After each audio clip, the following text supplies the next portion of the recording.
Hello everybody, this is Joel, aka Bourbon Dingo, and welcome to episode 25 of my second series on Let's Play Crusader Kings 2.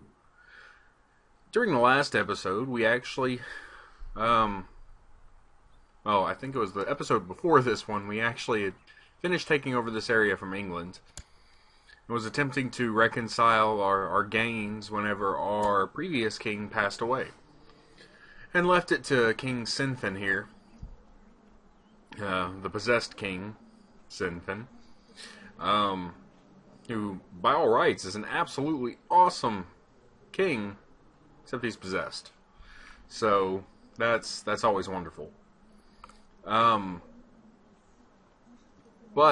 we pretty much ended almost immediately after he took over.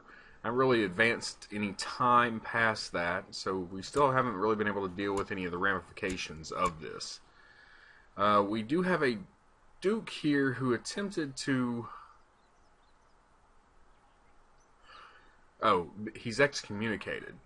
And now the Pope will allow us to suspend our piety and allow him to be unexcommunicated. So we're going to send that one off. And that means that'll go away here in a second. The ducal claims we have expanded because we control so many of these new areas, and it appears that Norway has reformed as well. King Severin the Cruel is who had been king before. I'm not sure if the war that he was involved in ended in a truce with them or not. White Peace.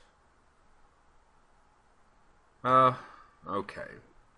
So there was a white peace in one of the wars, but the other one was victory for him. So they didn't really lose any land. As you can see, they're back to being their old dominant self. Ruthenia is still huge. The Byzantine Empire is huge. The Umayyad Empire of Sultanate is huge. They got some stuff going on there. Hungary is finally reformed along with Poland. Germany is still revolting against the Holy Roman Empire for some reason. It's simply to lower crown authority, it appears.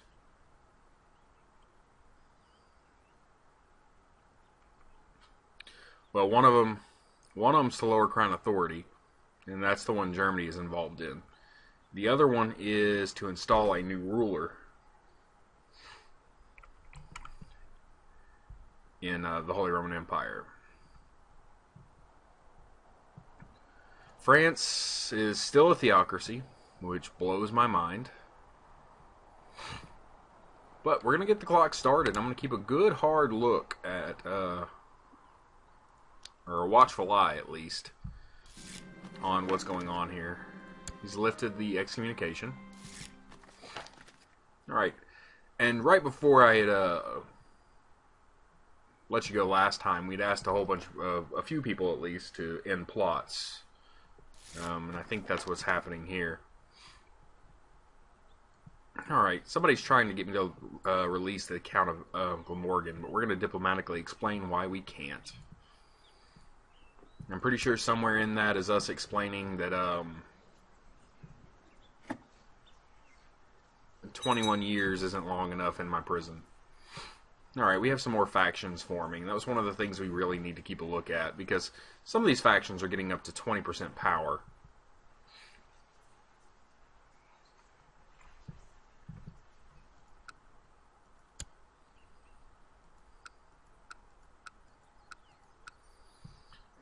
And off the top of my head, I can't really remember. I think, we're trying to get claims now in Winchester.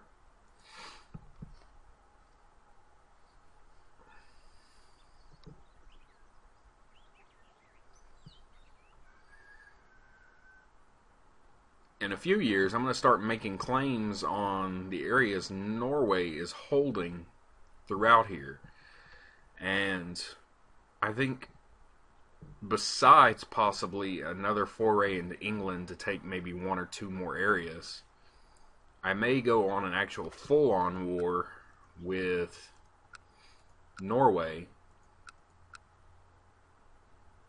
and try to take these 6 areas here.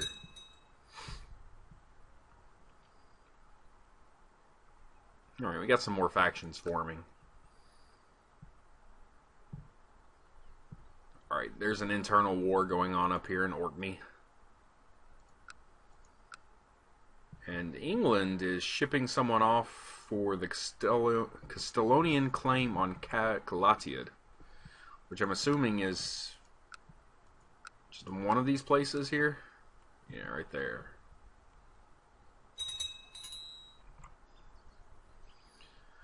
Alright, one of my heir has been excommunicated. I'm not sure why everybody's being allowed to be excommunicated, but there he goes.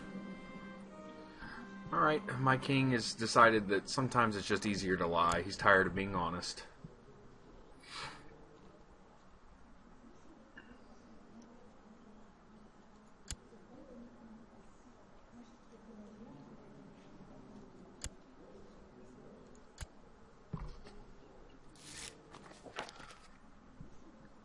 And my heir just really dislikes me. Somehow it's because he's Scottish. And that may be one of the biggest problems we run into. Because we've built a couple of, alright, we have changed everyone over to the Catholic faith in Buchan.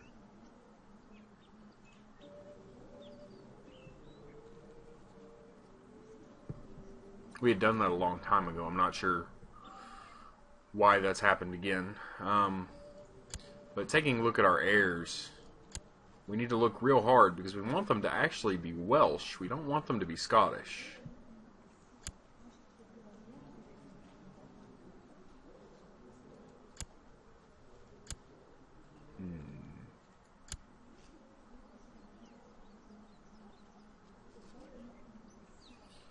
We have a bastard there. Okay, this heir right here is very close to coming of age. So I think what we need to do is spend this next year possibly. I've got a 25% chance of catching them with a 38% chance of being discovered. It's quite expensive. Where is he currently at? He is in Gowrie, which is right here. Alright. I think what we're going to do is we're going to move our spy master in. Assassination chance? No. There's the plot discovery. Yeah, we got it right there. Moving him into Gowrie. And so what we're going to do is we're actually going to try to take him out of the equation. He really, really dislikes us, which also means that any of his children, when they come of age, he's not going to let us educate them. And what we really want is for this second son to be educated by a Welshman, and for us to basically do the same thing we're doing with Duke Cadwgan here.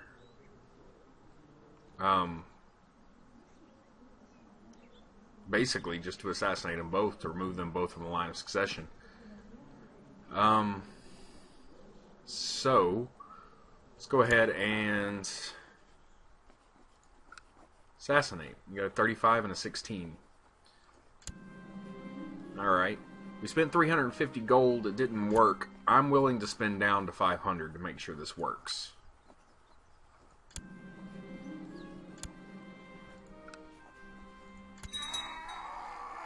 Alright, in the third one we basically had spent down to our limit there, but we have killed him. And as we come down here we can see that his current son, who is Scottish, likes us, but that's only because he's content. If he wasn't content, he'd have a very bad opinion of us. But since he likes us even just the tiniest bit, when he becomes, and we're going to start moving slowly, when he becomes 6... So, yeah, I'm going to move this speed down here. When he becomes absolutely 6, and that'll be the 10th of December, what we're going to do is we're going to sue for his, well, not sue for his, send an education request and try to start educating him ourselves. To make sure this happens, I'm tempted to go ahead and send him a little bit of gold. We're going to do that. It'll make him like us enough that we should probably be able to get this. Pause real fast. I think it was the 6th, correct? No, it was the 10th. Okay. Once we hit that 10, he's now 6. Send an education request to him. And we can educate him. Now, some point, hopefully before we die, we can set up a attempt to kill Gilbride here. But since our heir is the one that will inherit, or the one that we're training, we want to make sure it is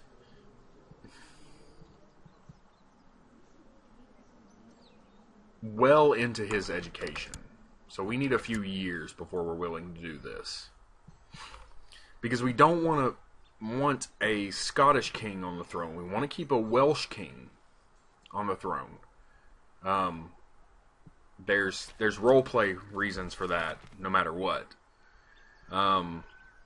But also, any of those bow ranges that we built, I believe they would go away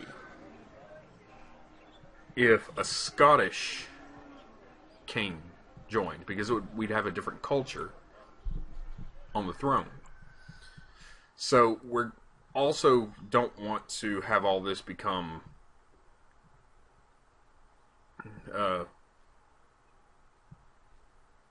basically back to what it was called before. We're trying to keep, very specifically, we're trying to keep a Welsh king on the throne. So, alright, the clergy is not satisfied with collecting a tax from all the free peasants. They demand an extra tithe. And if they're allowed to collect it, it would double the taxes and thus make the peasants protest wildly. I think I will... This is in Perfodlad. I'm going to allow it, but we're going to zoom in and pull up our map here. And we're going to go grab the marshal and have him start suppressing revolts there. Alright, we have basically become the guardian of the second in line. Alright, I had suspicions about a plot, maybe an assassination or something horrifying unraveling from my unseeing eye, and I will go to find out what is going on. I am not sure this is very good.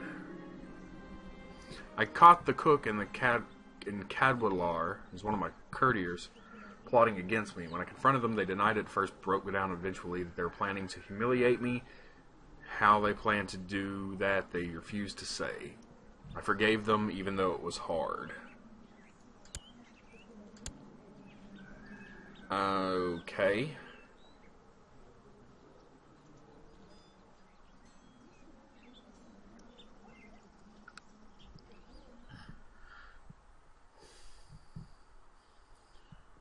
Alright, and where we were before, basically.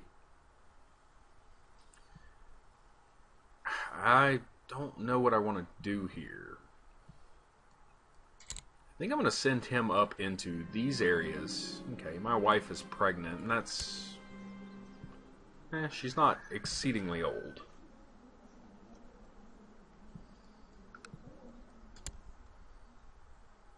But I think I'm going to send my guy up here and start trying to connect Wales to Scotland. I know I have to wait 10 years, but there's a little issue with that. Alright, I brought him over, and he dislikes me even more now, and I'm not sure why. Hoping that goes away. Alright, one of our barons here really likes us. He's praised our piety and charity and whatever, so we gained some piety.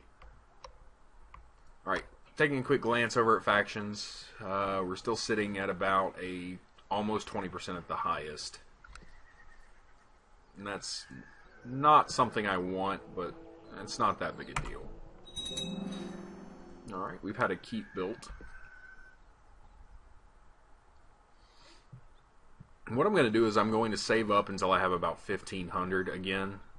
Call that a base, because what I want to do... Ooh, it seems the Umarids have actually claimed some land inside the Byzantine Empire. They may be at war with each other. No, there's just an excommunication war going on. But what I'm actually going to be doing is I'm going to save up. Finally, Count Ednowain passed away, and his son gained, who is also Count Ednowain. He may be actually the grandson of, yeah. So, Count Ednowain has been replaced by a very good Count Ednowain. If I have any daughters, I may go ahead and marry them off. It's actually a very nice...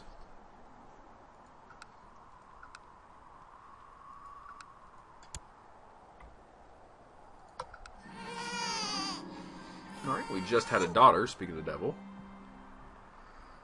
I guess as a possessed king, if I say that might be a little bit worse than normal. Let's take a look here and see if we can't just betroth them right away. I doubt that I'm going to be able to betroth them matrilineally, though I would love to be able to do that, and they're not going to do that. And in doing that, even that case, it would keep the Abertaifi, or whatever that is, on the throne there, and we're trying to not have that happen. Getting very close to moving him off and actually just attempting to reclaim this area. Because I would fill up my domain size and have control of all of these areas. In fact, since we have so long to wait on our truce over here, actually, no, we don't. Because the truce was with the previous king. So if I wanted to attack for any reason right now in England, I could. So that's something to remember. Okay, we have an unlanded son, and this is him. There's no real issue there.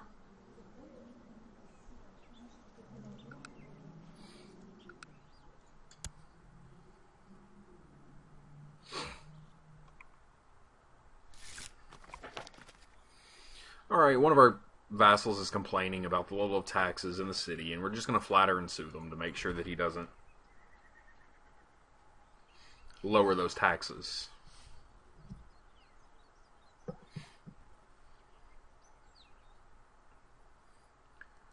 Alright, since we're just moving at kind of a snail's pace here, I'm going to go ahead and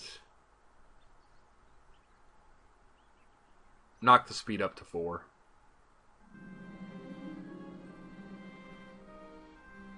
Alright, we had a measles outbreak.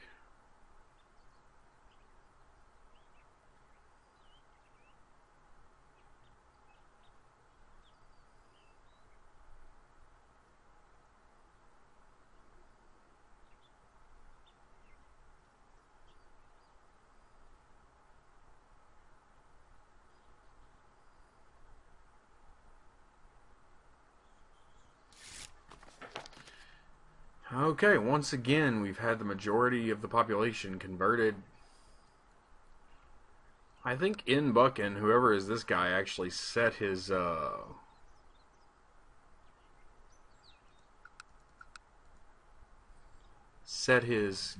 to attempt to convert over there, and he's been successful a lot, his chaplain.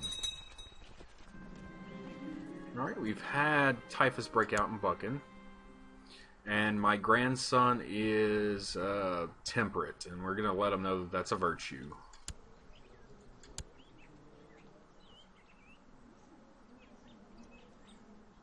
Alright, he's happy with his upbringing, so he's starting to dislike us less, and that's always nice.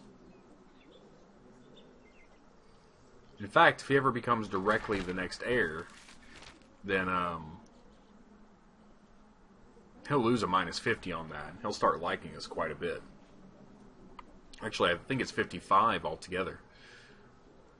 Alright, we've just got an announcement that the Khan of Khans is coming. My league, vague rumors of an all-conquering menace have reached us from the Far East. It seems a great Khan has united all the tribes of the vast steppes and leading millions of fierce horse warriors against the great cities of Cathay. In time, the new Khagan could pose a threat to the civilized world. It's a fine tale. I doubt it'll happen, even though I know the history and what actually happens in the game. We'll ignore it for now. And actually, if I'm being completely honest, knowing where they come in, and normally what they do is, if they're true to form, they attack. The idea was that the first Khan, the Okhlanit, comes in and they sent messengers to the Persians, and the Persians killed them. And so the first one should attack the Muslims down here. And I'm not sure how well the Umayyad Empire is actually going to be able to, or Sultanate's going to be able to stand up to that. Later on, against the Byzantine Empire, if it stays this strong, I'm not sure how well they're going to do. But then again, I've never really played that long, so we're going to have to see. Alright, we have gained a claim on the County of Glamorgan, and I'm finally just going to claim it because it's been forever. That's 300 gold. I'm going to lose some prestige, but I don't really care. We're going to lose that. I'm going to zoom in, and we're finally going to control all the areas in de jure Wales. So he just turned 16. He started disliking me. And we're kicking him out. We have a claim, so none of our other vassals will object, and there's a 5% chance he'll revolt.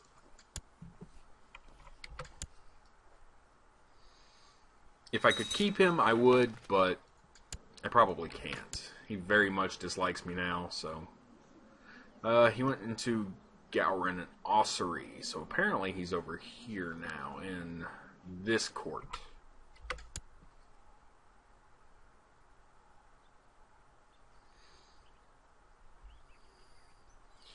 And what I'm doing before I attempt the assassination of my current heir here is I'm going to make sure he gets up to about 12, 13, or 14 to make absolutely certain that he remains Welsh. Alright, we have made the Pope like us more. But once he turns Welsh, and I make sure that he doesn't have enough time to be turned Scottish again by anybody that he might be tutored by, we'll start pressing that assassination.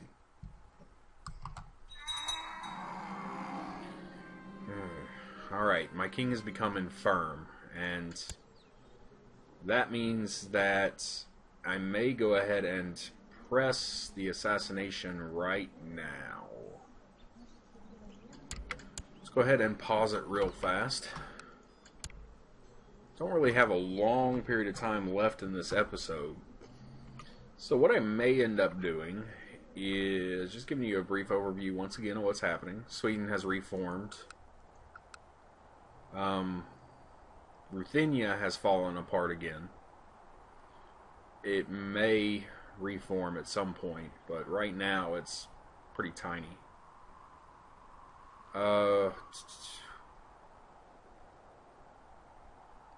Fatimids have come a bit further out.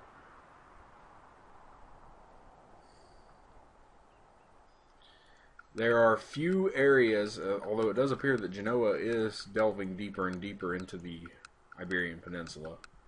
It's mostly Muslim now. The Holy Roman Empire has reformed, so I'm assuming that their peace treaty to lower crown authority, where is it? Doesn't appear to be anywhere in there. Alright, we're going to go ahead and leave that shut. Actually, what I'm going to do is we're going to slow down a bit, and I'm going to let the clock run out until the 1st. And at that point, I'm going to go ahead and call it.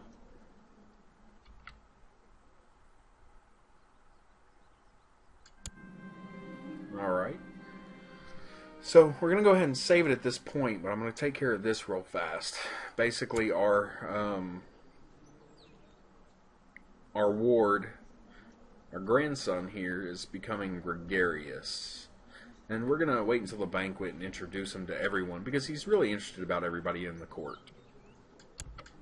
Alright. Well. Alright. And he is modest and humble, never showing off. And I don't have a problem with him being humble either. Alright. So he is currently humble, temperate, and gregarious. It's turning out fairly decently. He is happy with his upbringing. But alright. And basically later on what we're going to be doing is hoping he survives long enough to teach our current heir to be a good Welsh boy. Taking a look real fast, he doesn't have anything that would expedite it, but he's also not penalized by anything that's going to slow down the spread of that culture. And on top of surviving long enough to make sure that he turns into a good Welsh boy, we're also going to try to make sure that this heir passes away. Because we don't want someone Scottish taking the throne. But alright guys, I'm going to let you guys go, and I will see you during the very next episode. Thanks for watching.